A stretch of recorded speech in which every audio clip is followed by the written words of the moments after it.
Walang patid ang isinasagawang recovery phase ng bayan ng San Remigio sa Cebu na isa sa mga lubhang apektado ng 6.9 magnitude na lindol noong September 30. Tuloy-tuloy naman ang pakikipag-ugnayan ng LGU sa mga pribadong sektor upang matulungan ang mga kababayan na wala ng mga tirahan. Si Jessie Atienza sa detalye.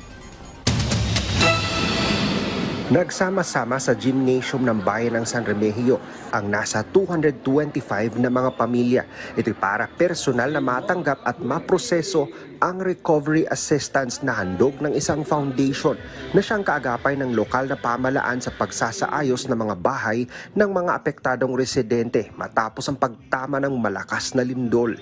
Bawat benepisyaryo ay nakatanggap ng vouchers na siyang gagamitin sa pagbili ng construction materials, semento. May cash din na pambayad sa labor o paggawa ng bahay. 10,000 pesos cash voucher ang nakalaan para sa partially damaged na bahay, habang 30,000 pesos naman para sa totally damaged. We want to empower them. We want to have this big decide ng mga for the beneficiaries. No? So, para they have the option na ito yung mga construction materials na pipiliin namin based on our need. Actually, to me, that's the light at the end of the tunnel. Tungod kay kung kami-kami lang, na, grabe yun. The problems will just be too enormous to be solved by us alone ba. We've already have problems with our government infrastructures.